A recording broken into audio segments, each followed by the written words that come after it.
3 जुलाई 2026 की बात है। शाम के वक्त करीब 4:45 पर जयपुर का पॉप इलाका प्रताप नगर रोड पर कोर्ट में एलडीसी के पद पर तैनात 45 साल की नीरज शर्मा अपने मानसिक रूप से कमजोर बेटे को कोचिंग छोड़कर पैदल ही घर लौट रही थी। सब कुछ आम दिनों जैसा था, लेकिन तभी पीछे से करीब 130 किलोमीटर प्रति घंटे की तूफानी रफ्तार से एक सफेद रंग की स्कॉर्पियो आती है। ड्राइवर ब्रेक लगाने की वजह एक्सीलेटर पर पैर दबा देता है और सीधे नीरज शर्मा को पीछे से जोरदार टक्कर मारता है। टक्कर इतनी खौफनाक थी कि नीरज शर्मा का शरीर हवा में उछलते हुए करीबन करीबन 100 फीट दूर जाकर गिरता है और मौके पर ही उनकी मौत हो जाती है।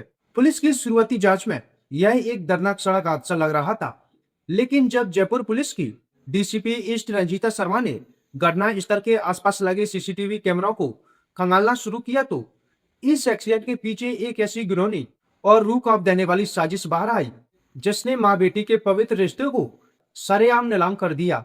यह कोई हादसा नहीं बल्कि बल्कि एक 24 साल की सगी बेटी आयुषी शर्मा की लिखी हुई वो पूरी स्क्रिप्ट थी, जिसमें उसने सरकारी नौकरी और 10 करोड़ की प्रॉपर्टी के लालच में अपने ही ताऊ और चचेरे भाई के साथ मिलकर अपने ही सगी माँ की 7 लाख रुपए की सुपारी देकर हत्या करा दी थी। आखिर कैसे एक बेटी अपनी ही माँ की कातिल बन गई, जानने के लिए वीडियो में अंत तक बने रहिए। नमस्कार दोस्तों, मैं आनंद और आप देख रहे हैं क्राइम इन्फो। इस खौफनाक घटना की शुरुआत होती है जयपुर के एयरपोर्ट कॉलोनी में रहने वाले विजय शर्मा कोर्ट में एलडीसी थे। उन्होंने पाई पाई जोड़कर नया मकान बनवाया था। परिवार में पत्नी नीरज शर्मा, 24 साल की बेटी आयुषी और एक दिव्यांग बेटा था, जिसके करीब 1 साल पहले विजय शर्मा का अचानक निधन हो जाता है। पिता की मौत के बाद नियम के मुताबिक अनुकंपा नियुक्ति यानी पिता की जगह परिवार के किसी सदस्य को सरकारी नौकरी मिलनी थी। 12वीं पास बेटी आयुषी शर्मा चाहती थी कि यह सरकारी नौकरी उसे मिले ताकि उसकी लाइफ ऐशो आराम से कटे। मां नीरज शर्मा भी पहले इसके लिए तैयार थी, लेकिन तभी आयुषी के मामा ने समझाया कि बेटा तू मानसिक रूप से कमजोर है और आयुषी का कोई भरोसा नहीं है, इसलिए नीरज खुद पढ़ी लिखी है तो नौकरी उन्हें ही करनी चाहिए ताकि घर चल सके। आखिरकार मां नीरज शर्मा ने कोर्ट में एलडीसी नौकरी ज्वाइन कर ली। बस यही बात आयुषी के दिल में तीर की तरह चुभ गई। वह अपनी मां से इस कदर नफरत करने लगी कि वह एयरपोर्ट कॉलोनी का घर छोड़कर कल्याण कॉलोनी वाले पुराने मकान में जाकर रहने लगी। वहां उसने अपने चचेरे भाई बलराम और रवि के साथ एलएलबी में एडमिशन लिया, लेकिन उसके दिमाग में सिर्फ एक ही बात घूम रही थी, मां को रास्ते से हटाना है। पुराने मकान में रहते हुए आयुषी ने अपने चचेरे भाई बलराम और अपने सगे ताऊ मोहन स्वरूप शर्मा के सामने एक ऐसा ऑफर रखा जिसे सुनकर उसके मन में भी लालच आ गया। आयुषी ने कहा कि अगर वे मां को रास्ते से हटाने में उसकी मदद करे तो आगरा रोड की करीबन 5 करोड़ रुपए की 5 बीघा जमीन और भरतपुर की 5 करोड़ की 40 बीघा जमीन उन्हें दे दी जाएगी। मां की मौत के बाद भी सरकारी नौकरी भी आयुषी को मिल जाएगी और जयपुर के दोनों मकानों पर उसका कब्जा हो जाएगा, यानी कुल मिलाकर करीबन 10 करोड़ का साम्राज्य। ताऊ और चचेरा भाई इस पूरी सौदे के लिए तैयार हो गया। उन्होंने तय किया कि मर्डर को अच्छा दिखाना है ताकि कोई शक न करे। इसके लिए भरतपुर के एक बदमाश हेमंत शर्मा से संपर्क किया और 7 लाख रुपए में सुपारी तय हुई। साजिश के तहत करीब 1 महीने पहले आरोपियों ने तार गाड़ी किराए पर ली।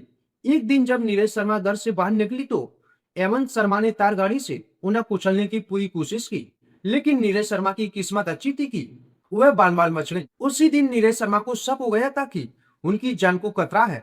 उन्होंने अपने भाई राकेश को बताया कि उनकी बेटी, जेठ का बेटा और ससुराल वाले प्रॉपर्टी के लिए उन्हें जान से मारना चाहती हैं। डर के मारे नीरज ने घर से निकलना लगभग बंद कर दिया था। जब नीरज शर्मा ने डर के मारे घर से बाहर निकलना बंद कर दिया तो कातिल बेटी ने उन्हें घर से बाहर निकलने के लिए साइकोलॉजिकल गेम खेलना शुरू किया। घर के दरवाजे पर नींबू मिर्च फेंकी गई, लाल रंग छिड़का गया और टोना टकना करके खौफ का माहौल बनाया गया। लेकिन नीरज बहादुर थी। उन्होंने खतरे को भांपते हुए पूरे घर में लोहे की मजबूत जाली लगवाई और घर के चारों कोनों पर सीसीटीवी कैमरे इंस्टॉल करवा दिए। अब सीधे घर में घुसकर मारना नामुमकिन था, इसलिए कातिलों ने नीरज शर्मा की रैदी करना शुरू किया। आखिरकार 3 जुलाई की शाम को कातिलों को वो मौका मिल जाता है जब नीरज शर्मा अपने बेटे को कोचिंग छोड़ने बाहर आई और उस दिन पूरा गैंग एक्टिव था। मोहित शर्मा नाम का आरोपी लगातार नीरज की लाइव लोकेशन शेयर कर रहा था और रोहित जाटव बाइक पर कुछ दूरी पर निगरानी रख रहा था। और जैसे ही नीरज कोचिंग से लौटकर पैदल सड़क पर आई, तभी पीछे से आकाश शर्मा और अरविंद शर्मा सफेद स्कॉर्पियो लेकर आए और करीबन 130 किलोमीटर प्रति घंटे की रफ्तार से उन्हें कुचल दिया। वारदात के बाद आरोपी स्कॉर्पियो को वही छोड़कर बाइक से फरार हो गए। लेकिन वो कहते हैं ना कि कानून के हाथ लंबे होते हैं। पुलिस ने जब आसपास के कैमरे और नीरज के घर के कैमरों की फोटोज को मिलाया तो स्कॉर्पियो की टाइमिंग और रेकी करने वाले का चेहरा साफ हो जाता है। जयपुर पुलिस ने मुस्तैदी दिखाते हुए इस हाई प्रोफाइल मर्डर केस का पर्दाफाश कर दिया। पुलिस ने करयोगी बेटी आयुष शर्मा, ताऊ मोहन रामस्वरूप, मोहित शर्मा, आकाश शर्मा, अरविंद शर्मा, हेमंत शर्मा और रोहित जाटव सहित कुल 7 आरोपियों को सलाखों के पीछे पहुंचा दिया है। हालांकि इस पूरी साजिश का मास्टरमाइंड और चचेराबाई बलराम उर्फ रवि अभी भी फरार है, जिसकी तलाश में पुलिस लगातार छापेमारी कर रही है। पूछताछ में आयुषी ने बिना किसी पछतावे के अपना गुनाह कबूल करते हुए कहा कि हाँ, मुझे वो नौकरी और प्रॉपर्टी किसी भी कीमत पर चाहिए थी। दोस्तों, जयपुर का यह केस रूह कांप देने वाला है। जिस मां ने 9 महीने कुक में पाला, उसे सिर्फ पैसे और सरकारी नौकरी की खातिर एक बेटी ने बेरहमी से सड़क पर कुचलवा दिया। लेकिन लालच का अंजाम हमेशा सलाखों के पीछे या फांसी के फंदे पर ही खत्म होता है। इस कलयुगी बेटी और जयपुर पुलिस के इस बड़े खुलासे पर आपकी क्या राय है, हमें कमेंट करके जरूर बताएं।